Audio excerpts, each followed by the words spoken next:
সত্যি চমক যে কাকে বলে সেটা আমাদের পশ্চিমবঙ্গকে না দেখলে বোঝা যায় না। এবং তার উপরেও যিনি চমক দেন সেটি হচ্ছেন আমাদের সর্বোচ্চ বিচারালয়, অর্থাৎ সুপ্রিম কোর্ট। সেখানে 9ই ফেব্রুয়ারি মমতা বন্দ্যোপাধ্যায় যে লজিক্যাল ডিসক্রিপেন্সি, অর্থাৎ নামের বিভ্রান্তিমূলক যে সমস্ত সমস্যা, সেগুলো জানিয়ে তিনি তার বক্তব্যকে সামনে রেখেছিলেন একজন ব্যক্তি হিসাবে।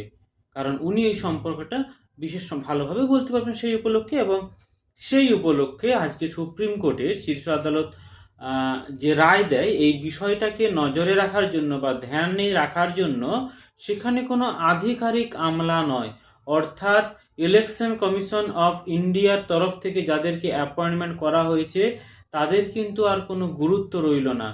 এক্ষেত্রে যে সরকার তাদের ম্যানিপুলেট করবে সেই জায়গাটাও রইল না। কারণ প্রত্যেকটা রাজ্য সরকারের যে আমলাগুলো কাজ করে তারা এক প্রকার সেখানে সরকারের কথাই শোনে, এটা স্বাভাবিক।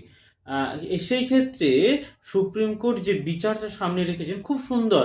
যে সমস্ত অবসরপ্রাপ্ত বিচারপতি তারা এই বিষয়টা লক্ষ্য করবেন এবং তাদের তত্ত্বাবধানে যে নামের ভুল ভ্রান্তি, বিয়ের পরে যে টাইটেল চেঞ্জ, কোনো ক্ষেত্রে রয় রায়, লক্ষ্মীকান্ত বা লক্ষ্মী, এই বিষয়গুলো প্রত্যেকটা তাদের তত্ত্বাবধানে হবে। এখন প্রশ্ন হচ্ছে, সুপ্রিম কোর্ট এই লাস্ট যে ফল প্রকাশ তার ডেট দিয়েছে 28শে ফেব্রুয়ারি, এবং সময়টা খুব সীমিত। দুদিন আগে পর্যন্ত খবর আসছিল এখনো পর্যন্ত 27 লক্ষেরও স্ক্রুটনি বাকি। এবং বেশিরভাগ ক্ষেত্রে যে সফটওয়্যারের মাধ্যমে এই কাজ হচ্ছে সেই সফটওয়্যার কি সবসময় ভালোভাবে কাজ করছে?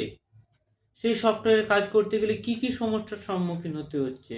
বা আদৌ কি এই 27 লক্ষ বা বাকি যে ফর্মগুলো স্ক্রুটনি বাকি আছে সেগুলো কি সময় মতো সম্ভব হবে?